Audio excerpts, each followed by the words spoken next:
Where it all started. It didn't quite look like this back in the day. My mother lived upstairs. The downstairs was like a band room flop house. After a gig, the band would crash here, and we'd wake up and there'd be about 20 people on the floor sleeping. We don't know how they got there.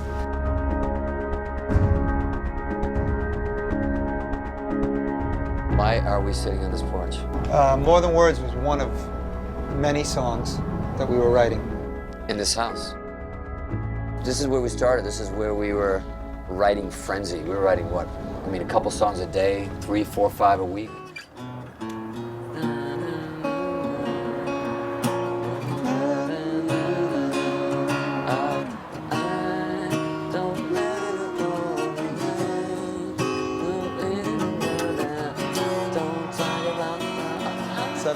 Tell me what you want.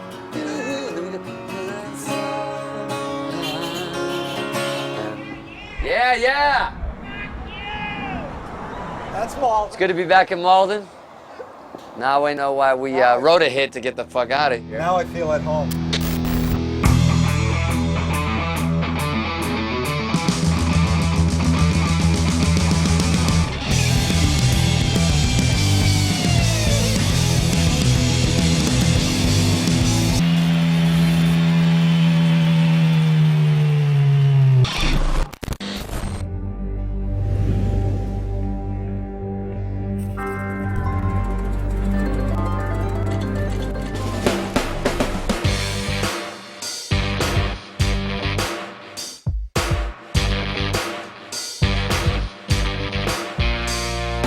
We haven't played Vegas a whole lot, so it's been fun this week coming here and checking this place out. The day we found out, we've been here for 2 months waiting to just gambling, drinking.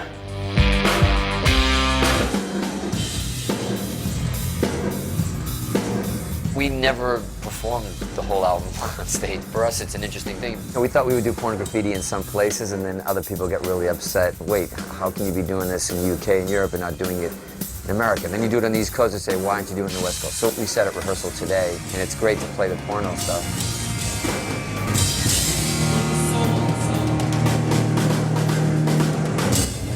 At first, when it became a little trendy to people to tour and do their biggest album from front to back, we were always like, nah, that's kind of, are they doing it for money? Why are they doing it? And then we were trying to do a new album in the sense of getting stuff together, and a tour came up. We were kind of late on getting any new material, and we thought, you know what, let's at least, instead of just going out for no reason, because we had never toured before without new music, we thought, well, let's give it a shot, let's do porno. And as much as we didn't want to at first, it became really fun, and we saw how the fans were reacting to it. It was a challenge for us to do an album from top to bottom and make it at least, recreate it as much as we could.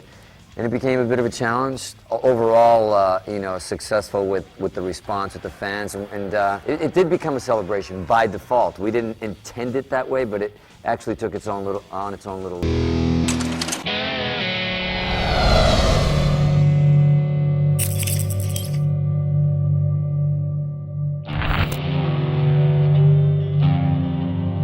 Where it all started, man. 1987.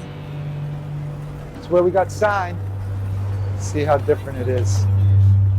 Yeah, man, this is where it all happened. We had a good 3 or 4 labels here.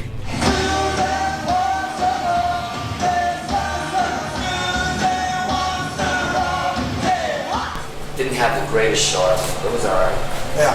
Played an all-ages afternoon show. We went back upstairs, and only one of the labels came up. This guy, very Hollywood tones, came up and says, "I'm from A&M, and we want to make records with you guys." We were like, I remember I was changing. He said it to you guys, I was like, "Who is this loser?" Get him out of the dressing room. He's like, "No, you guys don't understand. I was set to come out and sign you." Right. We left. We flew to Portugal for about a week to, like, in the Azores where I'm from, to do just for fun, to do a festival there.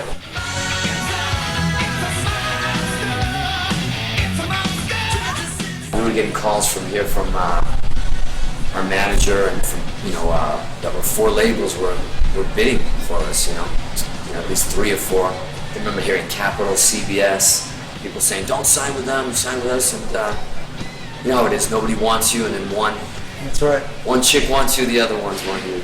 When you listen to their vocals and what they do vocally, the 3 of them together, Nuno and Pat and Gary, those voices on those harmonies are unbelievable.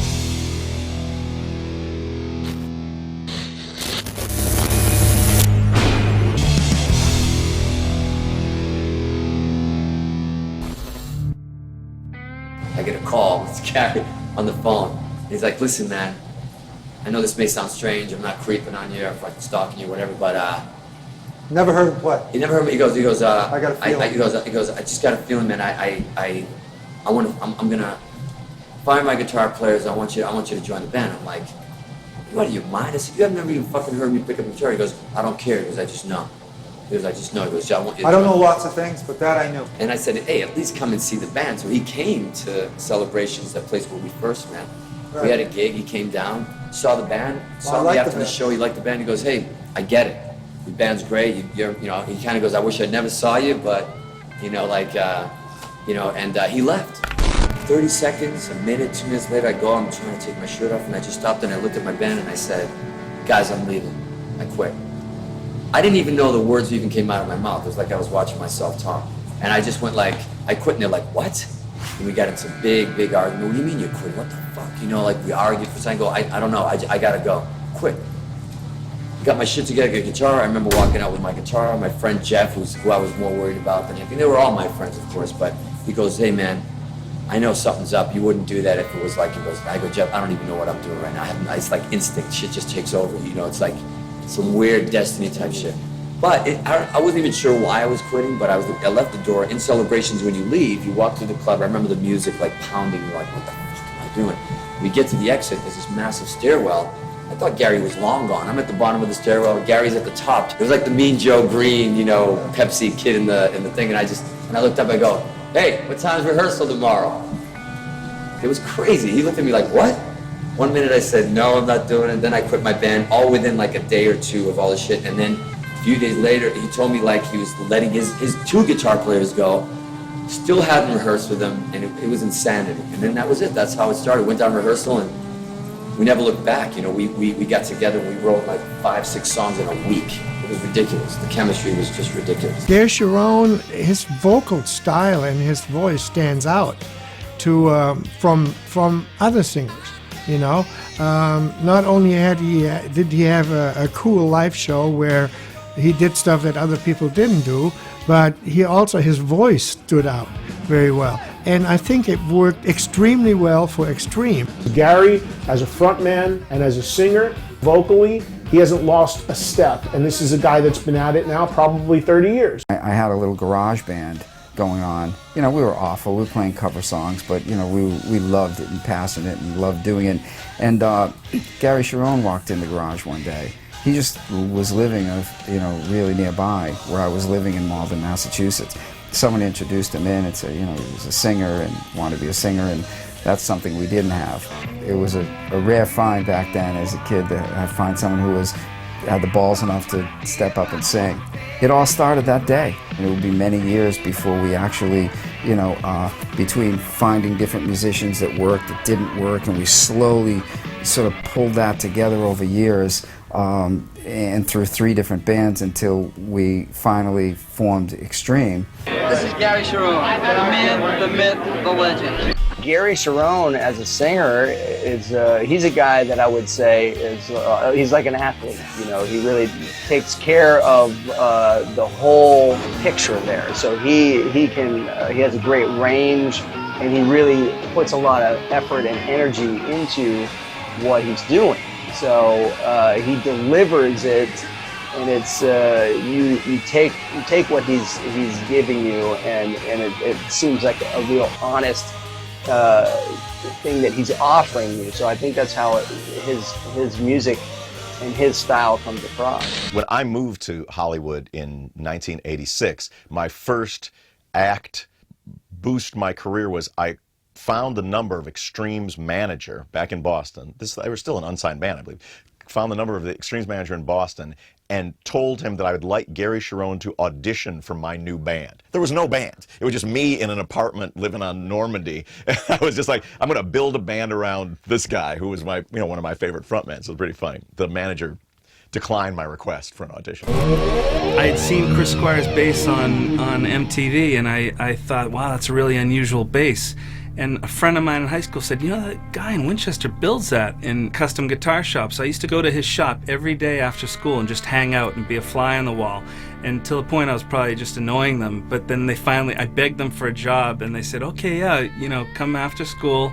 I started learning how to paint guitars, and you know, we were making custom guitars, and musicians would travel from all over the place to bring their guitars to him. He's one of the best luthiers in Boston, probably in the world. There was this guy, Nuno, that came in one day, and you know, of course we were young, I was just a teenager, and I remember like just having a feeling about him, talking to him and go, wow, this kid's like really, you know, I didn't even hear him play, but somehow I knew he was gonna be incredible.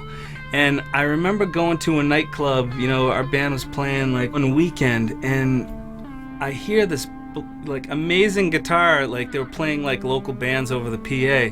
I'm like, oh my God, who is this band? How come I've never heard this? And someone told me, well, that's Sinful. That's Nuno's band. I'm like, oh my God, this guy is like just off the charts, you know?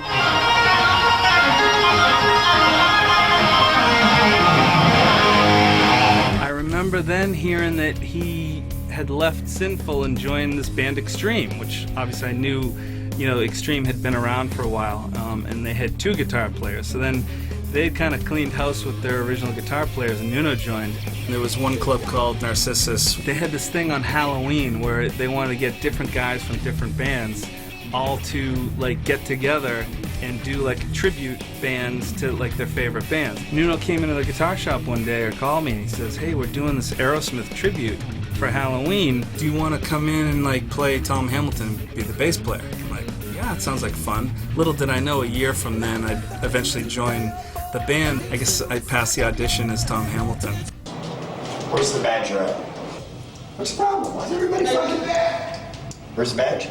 I don't know where the fuck he is. Stay there, stay there, stay there.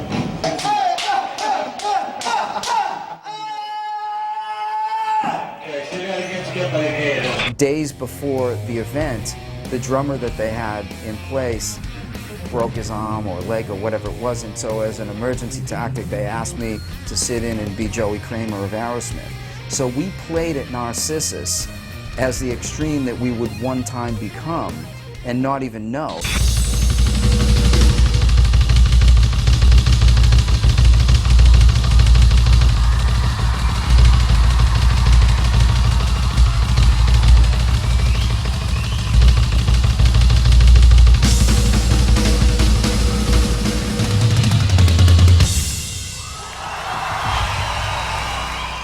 We were recording our 4th album. One day I had walked out after having recorded something, and I went into the little kitchen area to sit down, and I was on the phone arguing with the merchandiser about whatever I was arguing with him about.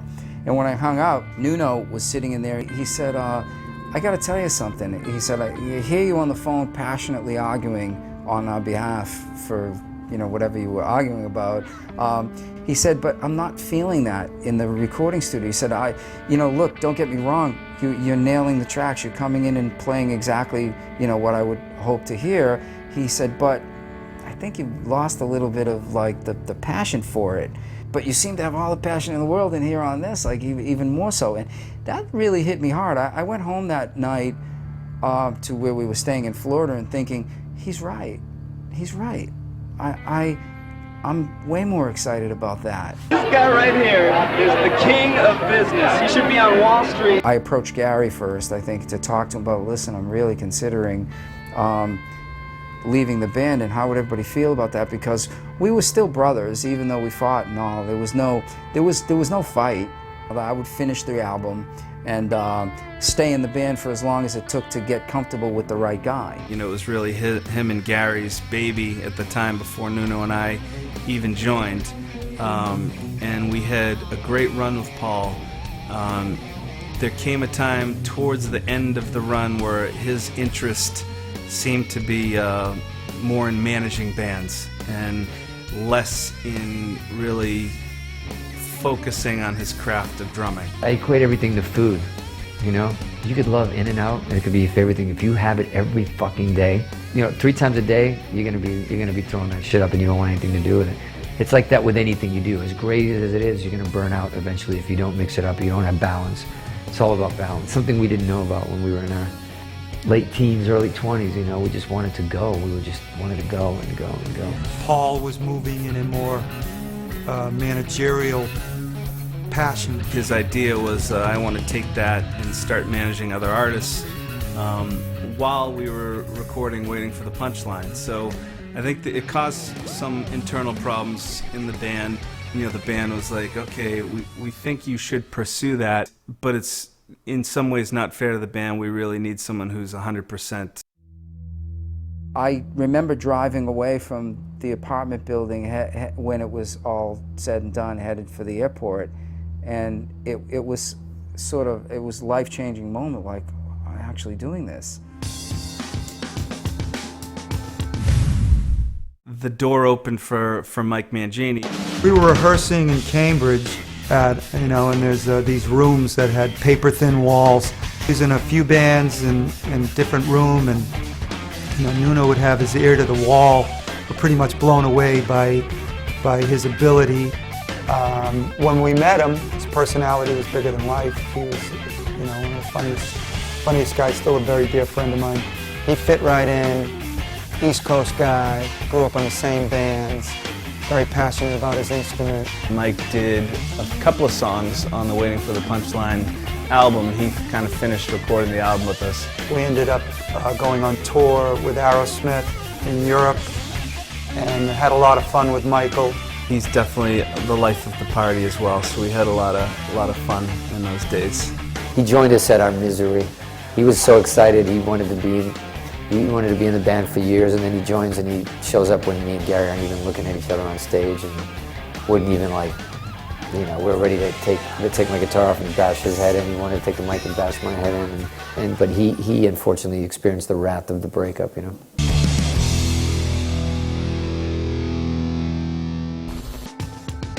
K-Fig is killer back there on drums. I mean, he's been in the band for a long time now, and he just knocks it out and is a perfect fit.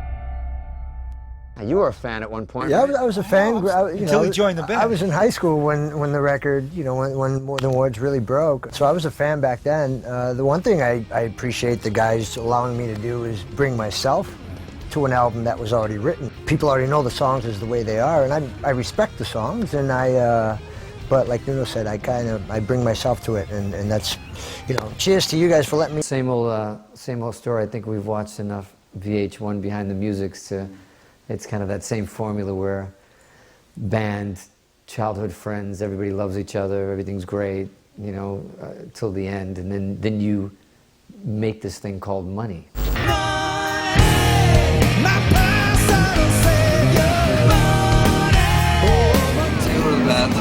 I bet you fucking Sting would be in a fucking band.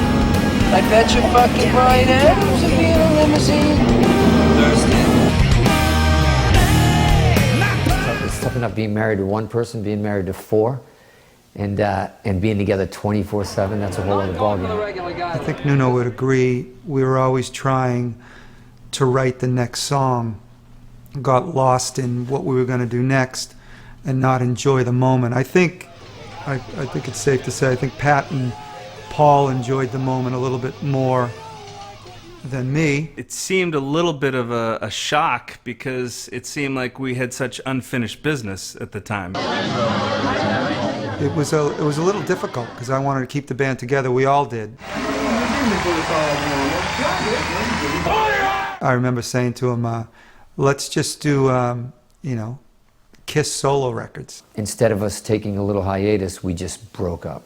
And it was kind of like, you know what, I don't want to do this anymore. I think the band was starting to feel like this was Groundhog Day and we needed at least to take a little break. I don't think we had the right leadership, I think, in management to say, listen, you guys have done really well, you've sold millions, you've toured for 2.5 years straight, take a break.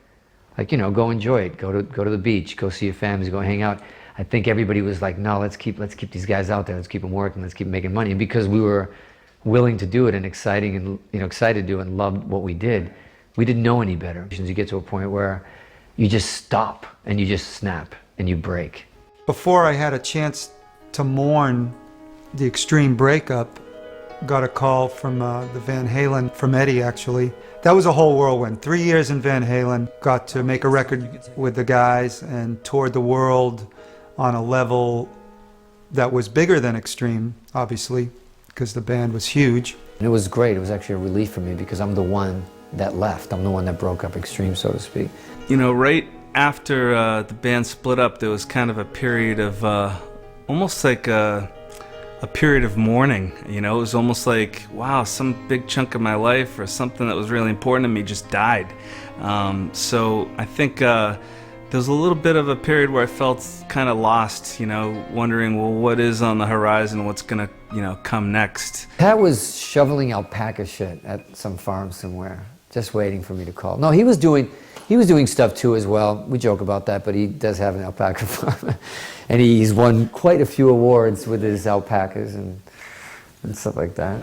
Even though at the beginning of Van Halen, I was still mourning the death of Extreme, but was overwhelmed with the whirlwind of Van Halen, and a lot of encouragement came from Extreme. All the guys. I remember Nuno saying during that time when I auditioned, why shouldn't it be you? I went up to 5150 and visited him, and Eddie and stuff while they were recording. And even at that time, as much as Gary was doing it, he still would pull me aside and he said, listen, you tell me, like before this album's released, if you want me to just stop, I will stop right now to do Extreme. Extreme is me, it's what I do.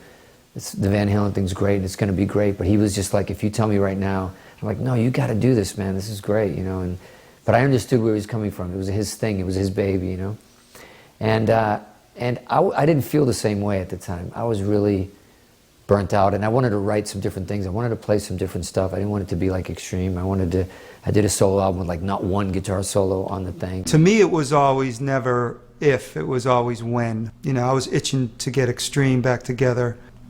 It took some persuading, but we finally pulled it together to record some new music in 2006, 2007 maybe? And one of those projects that I ended up doing was Satellite Party, which was with Perry Farrell, and it's kind of cool because we went into the studio, we didn't know what it was going to be, and then it turned into this really cool album. And then Perry said, hey, you want to tour this thing? You want to call it a band? Me and you will partner up, we got a record deal. And we did it. We went out and toured with them in Europe, UK, for a little while, and then it wasn't what I thought it was when we started, per se. It turned into something else. I still was proud of the album that we did. And I had no intention of doing Extreme at that point, whatever, but I remember when we were in the UK and Europe, I was running into pockets of Extreme fans that were showing up at these shows and almost reminding me what we were, because I forgot. I got a call from Rob, who's our manager now, said, look, they want to do more of a reunion. And again, we had some personal issues between us, what band doesn't. So I said, look, I definitely would be willing to, make amends with these guys, and let's get in a room and jam and see how it goes. Me not enjoying Satellite Party at the time and what was happening, it really just, I remember I quit the tour, I was supposed to come to the U.S. and I just stopped and I went to the south of France. A friend had a house down there. We went and stayed and just kind of like get some clarity and family, and we just camped out for a minute, and I think I had gone to bed already, and I got up at like 3 or 4 in the morning, and it was almost like, it was just, something was pulling me, you know, to wake up, and I went down and I just called Gary, and I'm like, you know, and I think he was surprised hearing from me, and he just called me and said, listen, what time's rehearsal next week, you know? And it was kind of like, it was time, you know, we were ready for it. I was ready for it.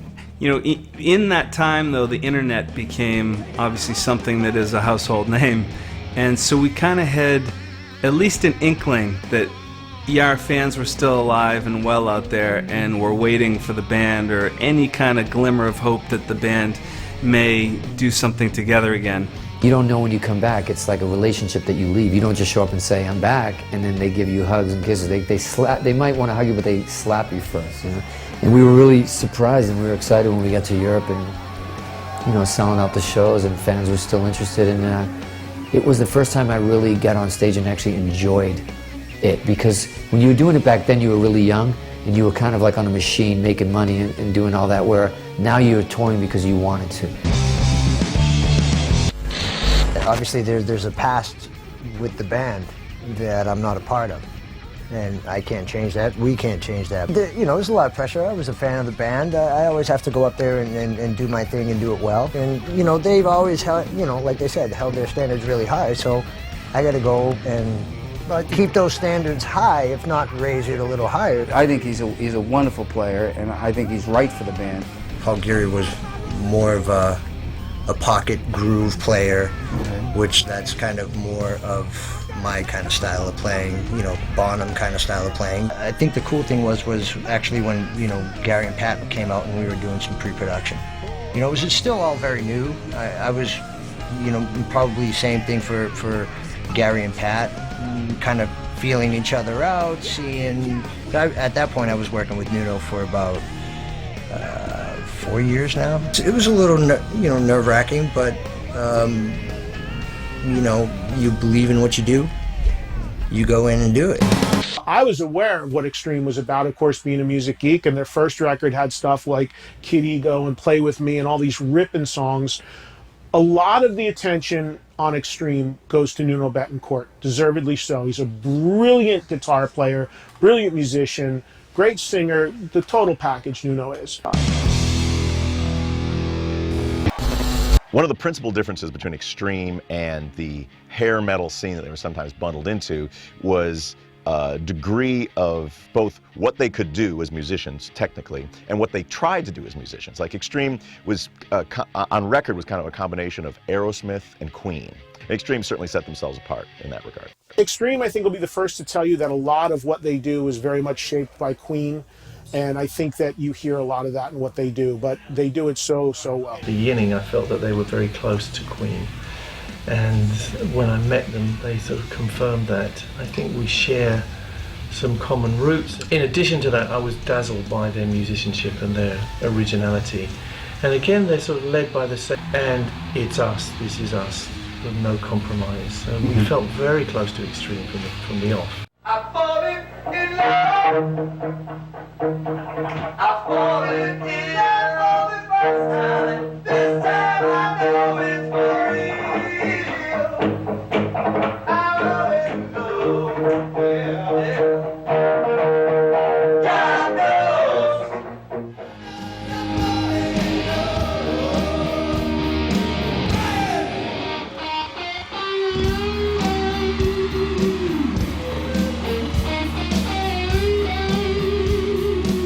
We definitely do bond, yeah. And with your real friends like that, you don't have to be ringing them up every day of the week. You just know that you're always going to meet up and things are going to be okay.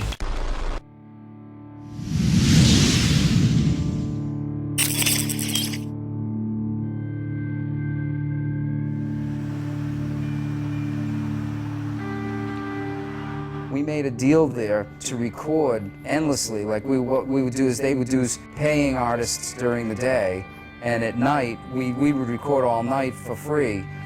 We had recorded some demos in Rhode Island, and through a mutual friend of the band, he had connected them with Pat Danner and Yvette Collins, who were their first managers. And Pat's husband, Fred, owned a studio. And so we had all the resources we needed to cut more demos.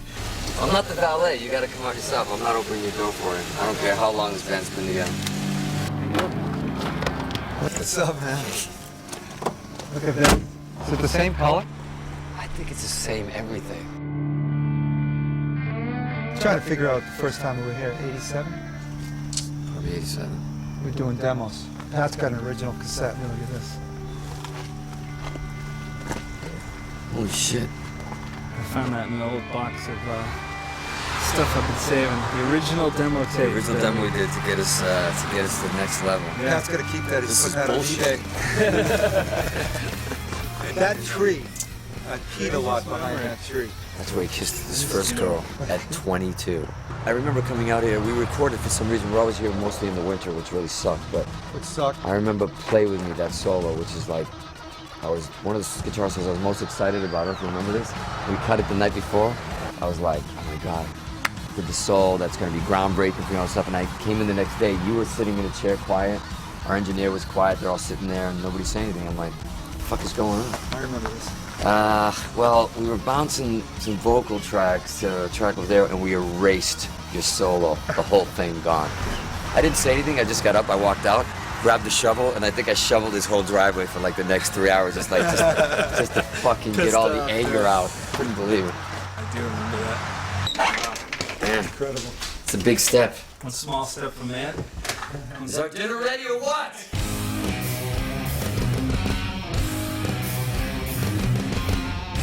Wait, there didn't used to be an island there. You see just a tail. Yeah.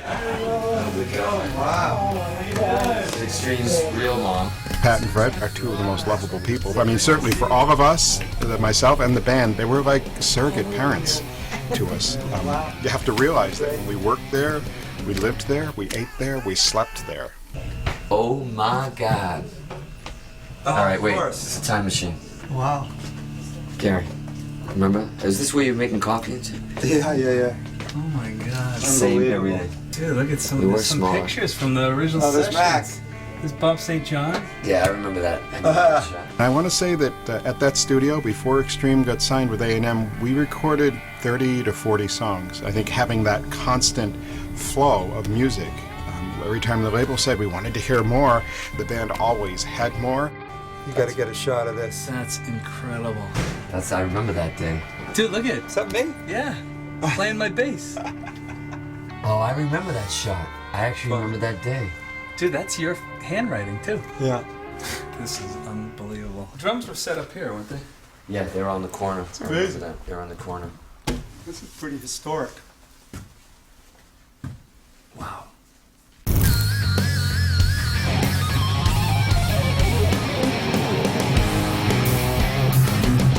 We got Fred Danner, who's actually the owner of the studios here, and I heard he has the masters, and I'm excited. I am so excited. Come on in, man. You found it? Yeah. You dug it up from the vault? What do we got here? We got, let me see. Great. So we got, like, Get the Funk Out, we got Decadence, we got More Than Words, we got these masters here. So, can we play them? Problem. What do you mean there's a problem? Well, the problem is it won't play on the machine. 'Cause Why? The oxide is sloughed off. Wait, time out. I didn't even graduate high school. Slow that down. Okay, the stuff you record on, right? Yeah. It's highly refined iron oxide. In other words, you're recording on rust. Okay, that's what you're recording on. And there's a binder that keeps it onto the polyester tape. Right. That comes apart because it absorbs moisture. It comes off as sludge. Off the tape Off goes the onto tape. this, or you're killing the tape. You're killing the tape. So how do we listen to these then? You have to bake them. Excuse me? Bake them. We have to bake the tape. Bake the tape to get rid of the moisture. How do you bake the tape? You gotta bake the tape for around 8 hours. Are you punking me? No, I'm not kidding. Come on, I'll show you. What the hell's going on? Now don't get nervous. I'm gonna take the tape out of the box. Okay. You're gonna take the master, our master, and Your you're gonna put it master. in an oven. I'm gonna put it in an oven. I don't know if this is a good idea. So, tape, oven, in. Now, every hour, take the tape, turn it over. What? We gotta flip it? Yep, gotta flip it. So, all right, we'll come back, right? We'll see what happens. I don't know about you, but I'm impatient. I don't wanna. We need to hear some music. We need to hear these masters. So I'm gonna take a sneak peek in here and see if this tape is baked. Sounds like success to me. Let's take out this reel of cake. It's a I meant to tell you about that. Sorry. Tape was done about half an hour ago. I figured, hey, the oven's hot. Do not do that to me. Sorry. I literally thought we melted our master. What is the matter with you? All right, let's good. Well, at least we get some cake to eat while we listen to some tunes. Let's go. Let's do it. All right. I wouldn't beat on it too much, but hopefully the right way. Let's see if it plays. May I hit play? Wow. Holy shit. Oh,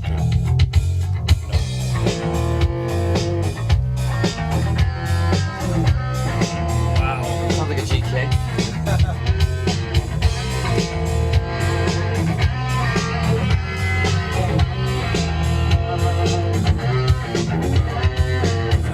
This is BG vocals like 17 through 22.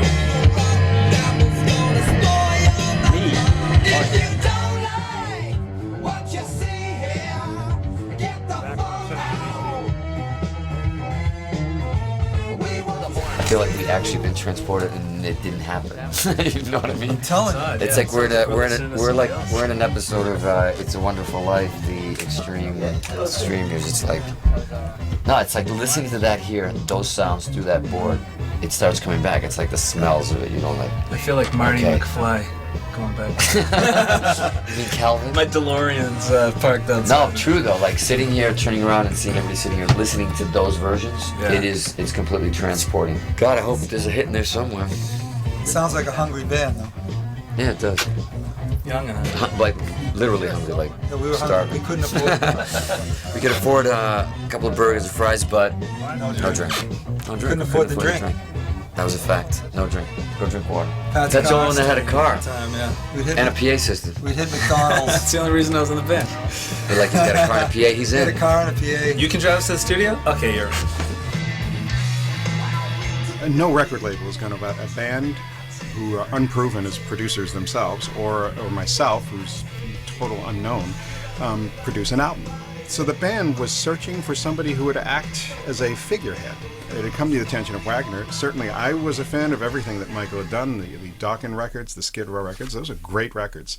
And Nuno was too. I mean, when we were getting guitar sounds back when we were in Sinful and when we were in Extreme, we definitely referenced Dokken to get guitar sound. When I hear the song, is the epitome of what a solo should be on a record. Of course it's preconceived, it's built, it's constructed, but within that is this incredible kind of spontaneity that's there. It sounds like it's coming straight out of inside him, and it is. Those things don't happen very often. That's an amazing solo. I mean, that ranks to me alongside, well, any great solo you want to mention. On pure technical ability alone, that's colossal. I could never do that. No way in a month of Sundays could I learn that solo. It's Nuno's own thing, and it's a stupendous thing. It's a landmark. That's a landmark in rock history, and I think should have its own little medal struck and awarded to Nuno Bettencourt and Extreme. I first heard the music of Extreme on the radio, and then I noticed the guitar playing straight away. Because the guitar playing was similar to stuff that I was doing and interested in, I wanted to reach out and get in touch with the guitar player. I found out his name was Nuno Bettencourt. Somehow got an address for him, and I actually wrote him a letter. And then we ended up communicating from then and became friends and worked on some songs. The first time I saw Extreme, it was a devastating experience because Nuno at the time was maybe 16, 17 years old. I would rank him among the best guitarists I ever saw when he was a teenager. I don't know if he was still in high school at the time or whatever, but he had the chops, he had both the technique and a flair and a feel at that young age that was mind-boggling. We got to stand right in front of him. I started playing guitar late. I started playing when I was 17 years old. So when I started seeing Extreme, I was maybe 18, 19, was only 2 or 3 years into my guitar playing. So one of my influences that really encouraged me to practice more and more was admirer of the way he plays. To me, Nuno ought to be up there in the sort of gallery of the best, most original, most inspiring. Took virtuoso guitar playing and made it really mainstream. There was a couple of guys that did it, but he's definitely there. He's one of the guys that made all that virtuoso playing cool and fun. I think that Nuno's guitar playing is really unique. He was able to take arpeggios and sort of just rhythmic devices and put them into his playing that were really kind of funky, and they had a feel to them. It wasn't so much just about a speedy lick. It had a rhythm to it that was something that set his playing apart from other players. Women out loud.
Is that the double platinum?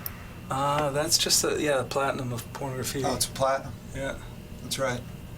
I'm thinking of the last song that we recorded. Oh, Wholehearted? Yeah, it was Wholehearted. Because didn't Nuno get? Yeah, he got like a new 12-string guitar. In fact, didn't he like write it in the bathroom here or something? The story, he was like inspired and trying to like. Yeah.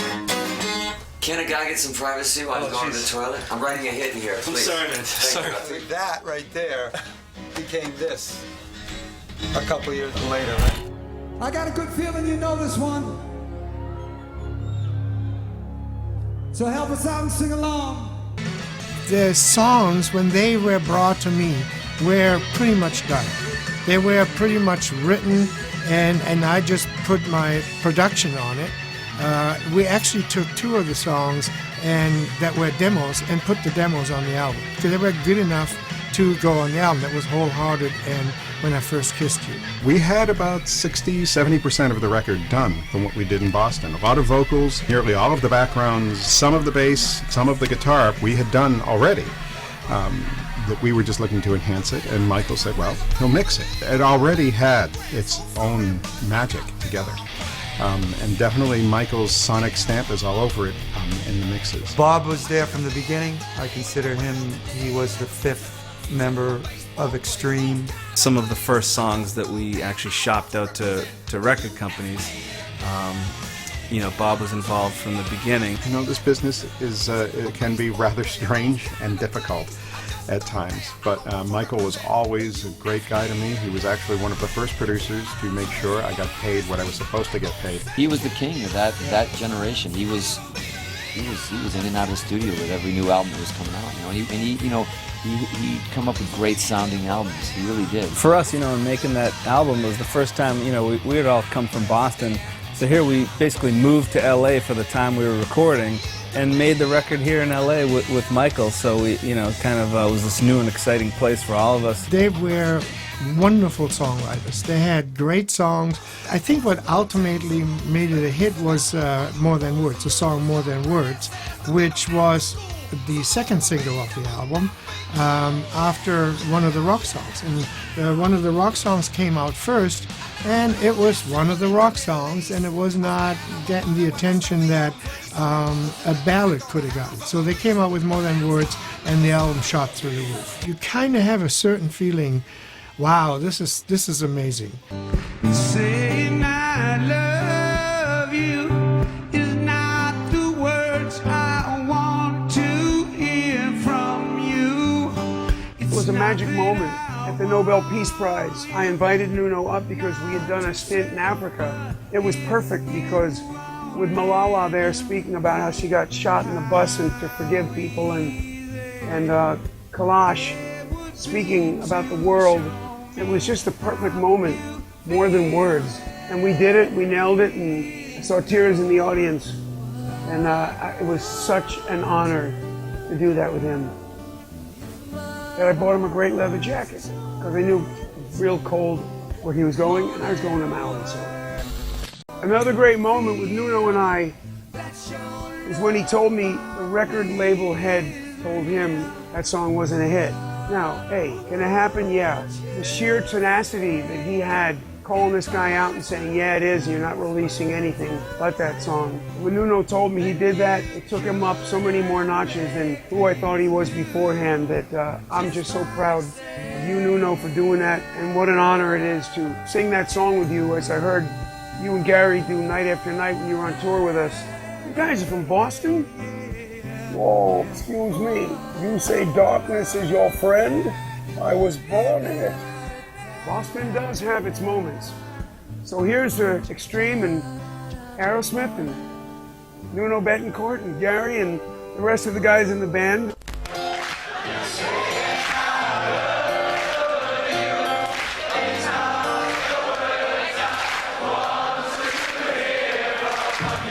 We had been working for a while building the band on a national and even international level, but we were still sort of marginalized. We had not even gotten to the point of having a gold record. We were still doing our thing. And when we got on the plane and left for Europe, who would ever known that America would never be the same? I mean, when we left, we had More Than Words that had come out, but it hadn't really gotten that level of steam yet. While we were in Europe, we were getting calls from our families and talking to people week after week that, wow, we're hearing this on the radio all the time, and MTV's playing the video, and it just kept going and going until it was wild that we were inside the top 5 on the top 40. And I was on the phone, I believe it was with Jim Garno, who was worked at A&M Records. I think he was the one to give me the news that you're going to be the #1 record in the country next week. We got there. And I lost my mind. I hung up the phone, and I had the privilege of running down to the bar at the hotel and rounding up the guys to tell them that we had done it. We had the #1 song in America. Check this out, man. Oh, man, this is cool. That's the closest picture to me I've ever seen in my entire life. More Than Words was here. It was on this porch. My sister Fatima, who I think hated everything I was doing.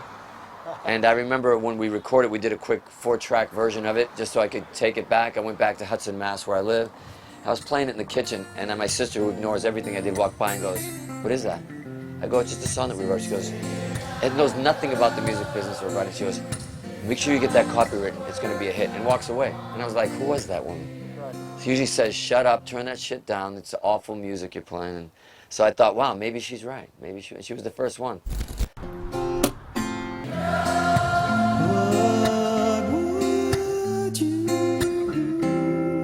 If my heart was torn in two, more than words to show you feel that your love for me is real, what would you say if I took those words away?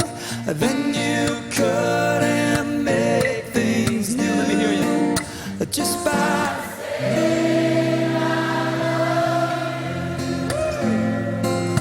la di da da di da di da da. More than words. Yeah. Everybody sing it.